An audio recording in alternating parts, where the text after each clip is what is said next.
Small suitability for small quantities, ठीक है, requires high tooling cost, ठीक है। कौन सा कैरेक्टरिस्टिक्स नहीं है, कौन सा नहीं है, तो पोल क्रिएट करते हैं कौन सा नहीं है।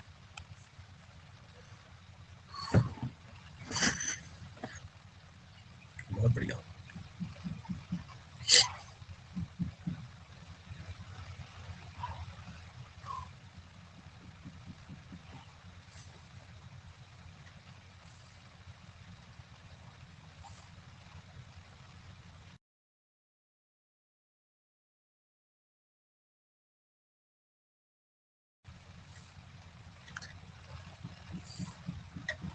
पीता वाला एग्जांपल, रिजल्ट कहाँ चला गया भाई इसका?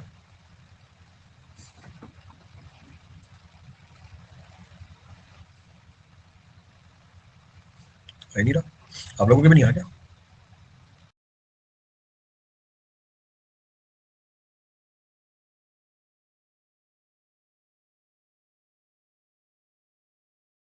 मेरे यहाँ पे जैसे आया चला गया। What is the primary difference between forging and extrusion process? पहले तो कैटेगरी बताओ, किस कैटेगरी में चाहिए फॉर्जिंग एंड एक्सट्रूजन?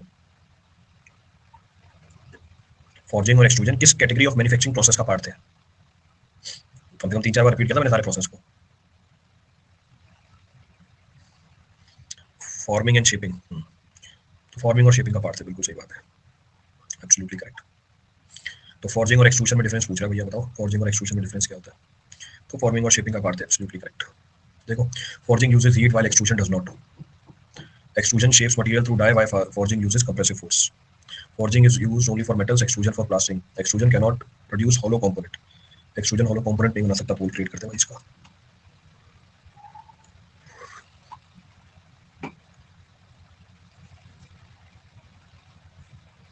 हम्म 75% ठीक है। अच्छा, पहले का गलत बता रहे हो, सही तो किया भैया। एक्सट्रूशन में क्या कर रहा है? एक्सट्रूशन शेप से मटेरियल थ्रू डाई, डाई में से क्या कर रहे होते हैं, उसको पुल कर रहे होते हैं, और फॉर्जिंग में हम कंप्रेसिव फोर्स लगा के तो शेप दे रहे होते हैं। तो यही तो है बेसिक डिफरेंस दोनों में, सही ऑप्शन है। Next, which machining process is most suitable for creating internal threads? अब आपको इंटरनल थ्रेड्स बनाने, इंटरनल थ्रेड जैसे बोल्ट के अंदर इंटरनल थ्रेड, अंदर पे थ्रेड बना हुआ होता है, तो उसका ध्यान रखना। Milling, drilling, tapping, grinding. बहुत बढ़िया सवाल है। ड्रिलिंग ठीक है, टैपिंग पोल क्रिएट करते हैं, फिर ग्राइंडिंग है।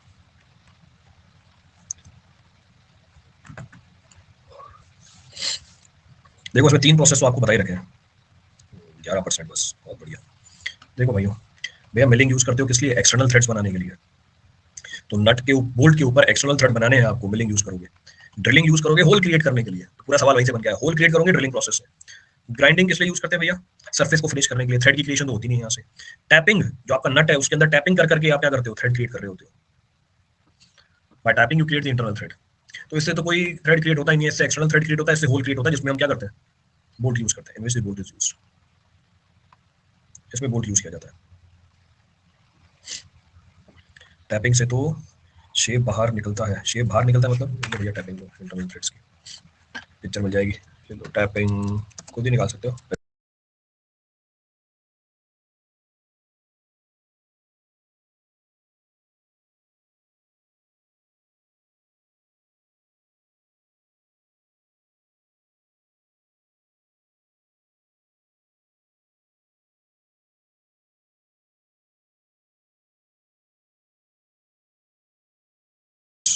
अपलोड फाइल,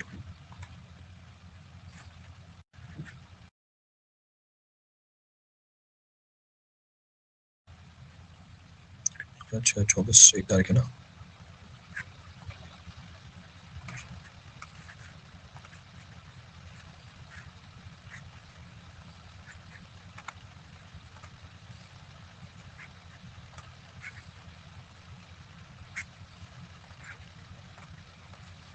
डाउनलोड 18 था फाइल का।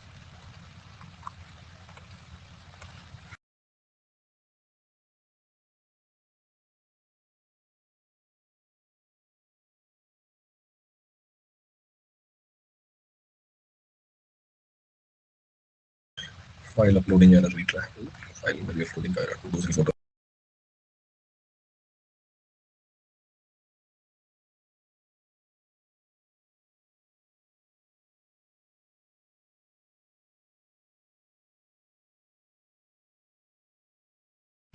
दो फोटो निकाली है, टैपिंग दिखाने के लिए अपलोड हो जाए बस।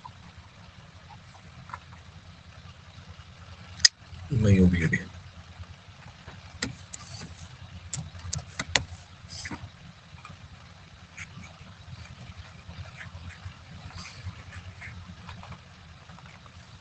ठीक है भाई।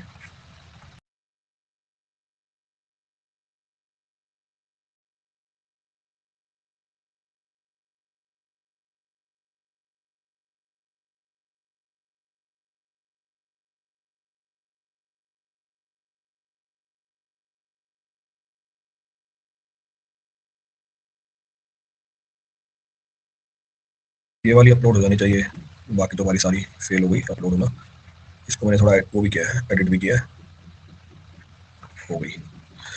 4 फोटो अपलोड नहीं हुई, जाके 5 भी अपलोड हुई है। देख लो भैया, इसको हम बोलते हैं tapping. This process is technically termed as tapping. क्या कर रहा है ये? इंटरनल थ्रेड बना रहा है। तो आपका जो मटेरियल है,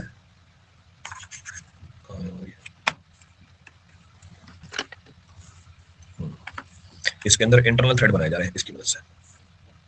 process is termed as tapping. एक फोटो हम इतने भेजी है, ले लो भैया, ये भी देख लो। मैंने दिखाई है मैनुअल, ये है मैकेनिकल। वो भी रियल पिक्चर नहीं है ये, this is not real picture, but process आपको समझ में आ जाएगा। Process can be understood.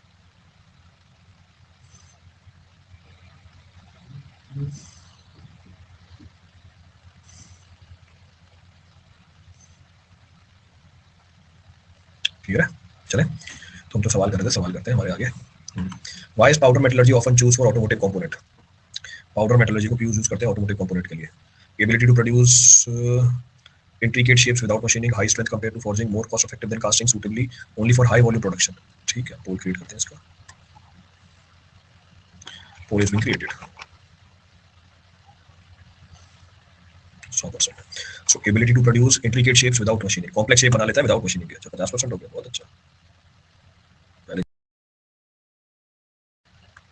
Next,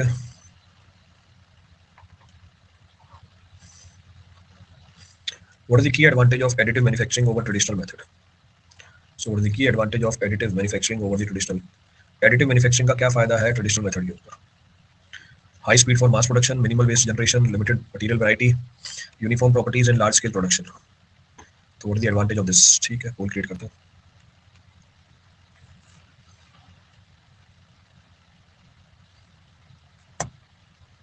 तो ट्रेडिशनल मेथड्स के ऊपर क्या ड्रॉबैक है? हाई स्पीड थोड़ी होती है इसकी, तो लो स्पीड होती है। कौन है 11% वाले?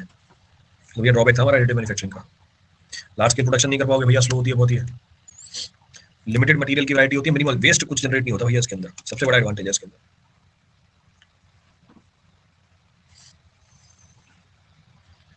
तो नीचे अलग बी और सी दोनों ही ड्रॉबैक है, पर की क्या है हमारा? की ड्रॉबैक हमारा ट्रेडिशनल का यही है कि ट्रेडिशनल मेथड में वेस्टेज बहुत ज्यादा होती है, और इसमें वेस्टेज क्या होती है? कम होती है, तो मिनिमल वेस्टेज। शीट से शेप को कट कर, पहले बार कमेंट हो गया। Which forming process best for producing seamless pipe? Forming की प्रोसेस है हमारी, पूरा सीमलेस पाइप बनानी है।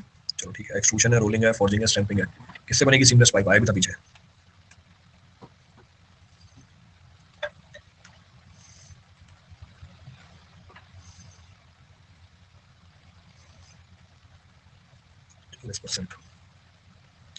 एक्सट्रूशन से बनती है सीमलेस पाइप। देखो एक्सट्रूशन, क्योंकि वो एग्जांपल मैंने बताया था एक्सट्रूशन का पाइपिंग के अंदर। Example I clearly mentioned in piping. कहाँ है हमारा एक्सट्रूशन प्रोसेस? ये रहा हमारा एक्सट्रूशन प्रोसेस। ये देखो, ये लिखा हुआ पाइप बनाने में यूज करते हैं, रॉड बनाने में, विंडो फ्रेम बनाने में। कौन है 45% रोलिंग वाले? बस यहाँ से पढ़ लिया रोलिंग, तो यूज नहीं होती रोलिंग तो पाइप बनाने में। उसका तो काम होता है डायमीटर घटाना। कहाँ चले गए? 45% क्या बोलने लगे? रोलिंग। चलो भैया कोई बात नहीं। Which type of joining process involves the use of filler material but does not melt the base material? ये भी हमने पीछे बताया था। Welding, soldering, brazing, then adhesive. ठीक है, वेल्डिंग हो गया, सोल्डरिंग हो गया।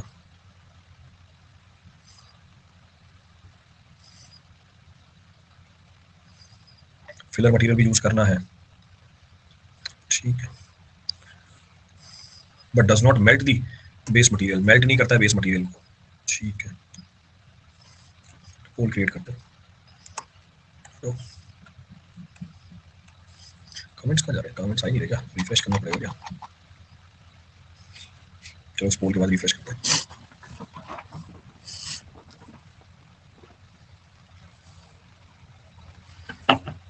फिर से गलत है, 0% पे ब्रेजिंग ही तो होता है, सोल्डरिंग में तो मेल्ट हो जाती है ना हमारी मटेरियल। एक मिनट को रिफ्रेश,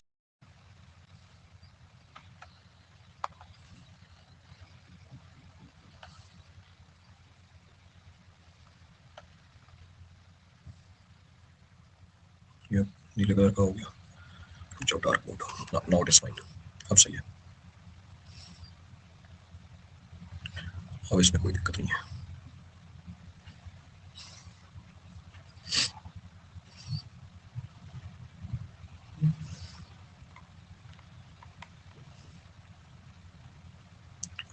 नोट कर लिया सबने, चले आगे।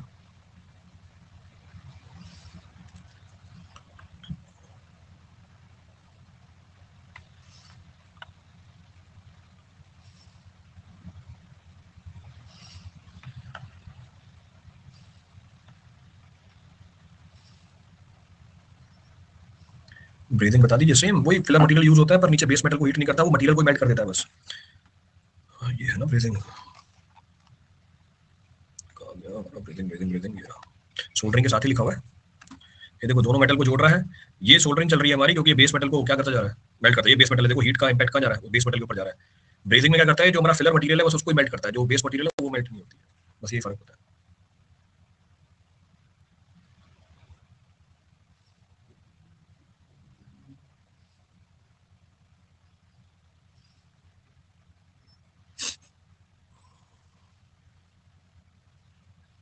ठीक है,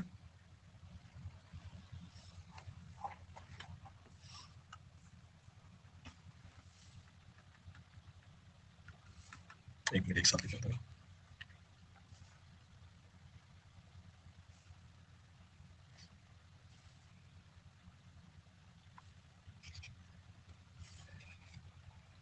कौन सा सवाल था, figure on which problem, 7th, करते हैं 8th।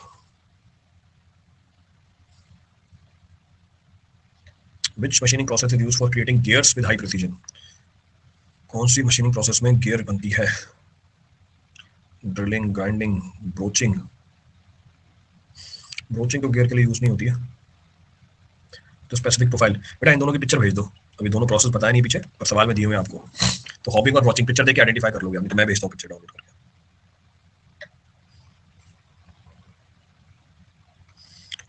तो ये इंटरनल प्रोफाइल बनाने के लिए ब्रोचिंग यूज करते हैं, for creating the internal profile broaching is used. पहले पिक्चर भेजो फिर उसके बाद देखेंगे।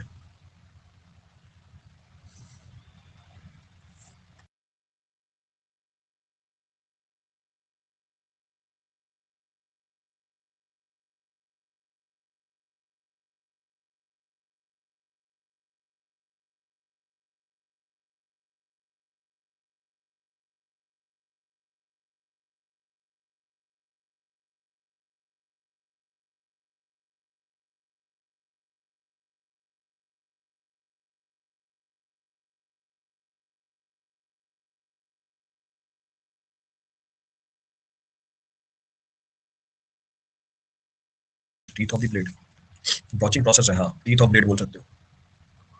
तो यूज क्या करते हैं, ब्रोचिंग प्रोसेस क्या है, इंटरनल प्रोफाइल बनाने के लिए यूज करते हैं इसको, गियर बनाने के लिए यूज नहीं करते, it is used to make the internal profile.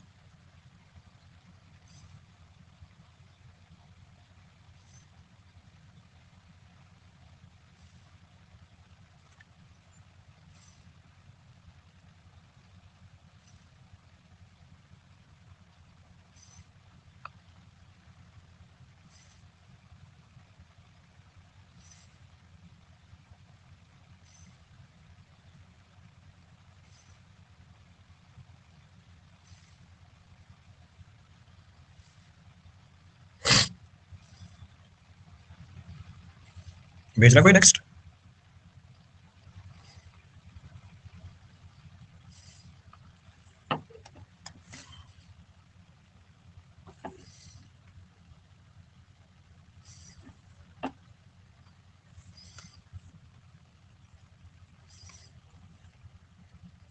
ये लो नेक्स्ट पिक्चर आ गई है।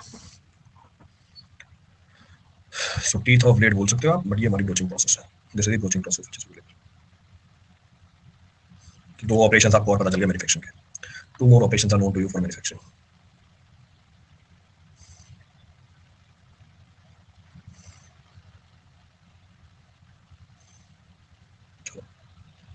यूज इन ज्वेलरी, बिल्कुल ज्वेलरी में यूज कर सकते हो, जो भी प्रिसीजन वाला काम होता है ना वहाँ पे यूज कर लेते हैं, जो भी प्रिसीजन वाला काम होता है उसमें यूज कर सकते हैं इसको, it can be used there.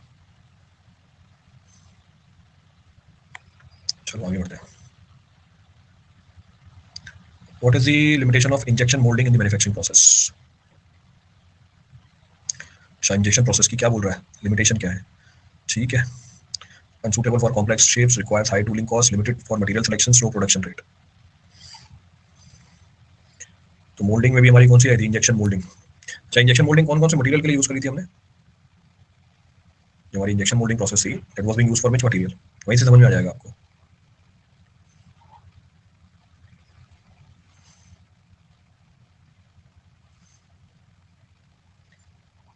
Plastic के लिए यूज करी थी हमने इंजेक्शन मोल्डिंग। और इसकी लिमिटेशन बता दो क्या है।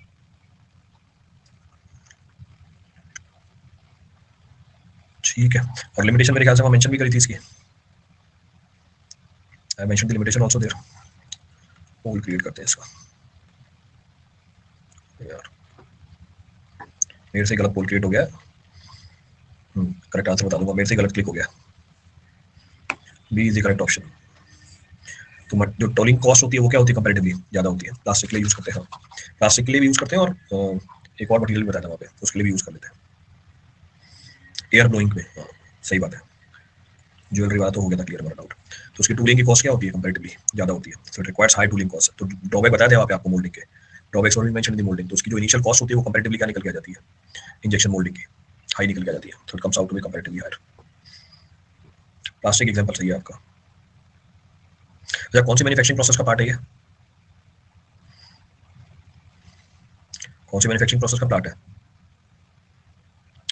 कास्टिंग एंड मोल्डिंग सबसे पहला ही था हमारा, बिल्कुल सही बात है, इसमें absolutely correct. Why is 3D printing not ideal for mass production? 3D printing, ये हमारा 3D प्रिंटिंग का दूसरा नाम क्या था, एडिटिव मैन्युफैक्चरिंग।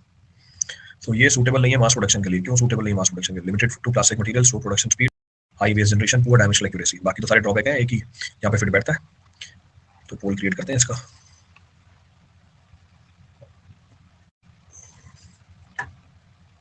100%, बहुत बढ़िया। तो प्रोडक्शन स्पीड क्या है इसकी, स्लो है, सो स्लो प्रोडक्शन स्पीड। चल कम हो गया। Which principle is fundamental of lean manufacturing? Kaizen, automation, casting, extrusion. ये भी लास्ट में आया था, कौन सा इसका क्या है, फंडामेंटल है। पोल क्रिएट करते हैं fundamental.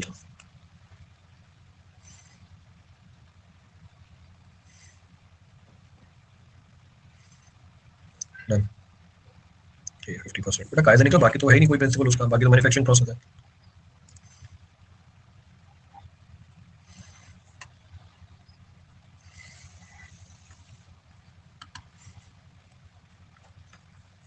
Which process is commonly used for creating hollow symmetrical parts like bottle? Hollow symmetrical parts. So which process is commonly used for creating the hollow parts? तो hollow part बनाने के लिए कौन सा material use करते हैं, blow moulding, ठीक है, compression moulding, injection moulding, extrusion. Poll create करते हैं इसका।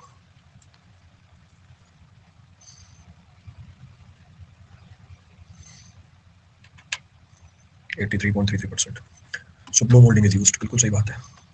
विच machining operation uses a single point cutting tool? Single point cutting tool use हो रही है, टर्निंग, ड्रिलिंग, एक ही पॉइंट पे बना रहता है, मिलिंग, ग्राइंडिंग। बहुत ही पूछा था ना कि किसमें मटेरियल मूव कर रहा है, किसमें आपका टूल मूव कर रहा है,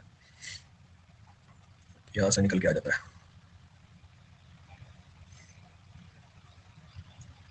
66.66, ठीक है। तो यही है बस, एक turning operation, single point tool use होती है, मटेरियल हमारा टर्न कर रहा होता है। और the main advantage of forging over casting, forging का एडवांटेज क्या है कास्टिंग के ऊपर, higher dimensional accuracy, superior mechanical property, lower energy requirement, better for intricated design. ठीक है, पोल क्रिएट करते हैं।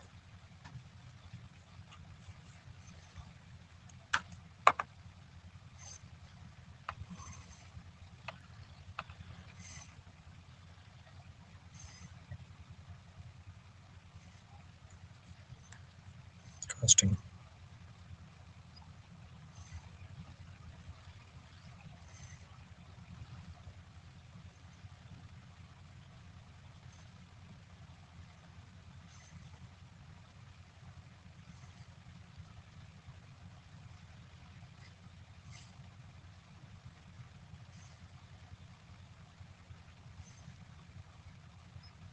चलो last point of discussion, which joining process is reversible, कौन सा जॉइनिंग प्रोसेस रिवर्सिबल है?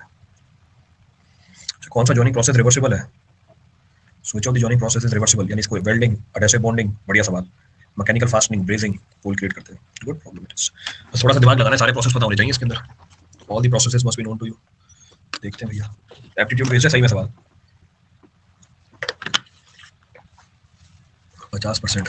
एडहेसिव बॉन्डिंग, वहां चिपकाने के बाद उसको रिवर्स कर दोगे, वेल्ड करने के बाद, अरे भैया मैकेनिकल फास्टनिंग नट बोल्ट नहीं लगाते क्या, दोबारा खोल नहीं लेते बोल्ट को? बोला कौन सा रिवर्सिबल है भैया? नट बोल्ट है भैया, बोल्टिंग करने के बाद उसको दोबारा खोल सकते हैं हम।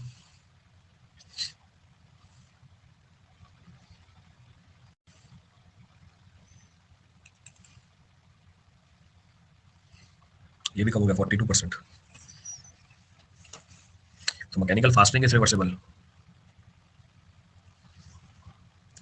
ठीक है। So this finish your first chapter, बाकी नेक्स्ट क्लास में करते हैं।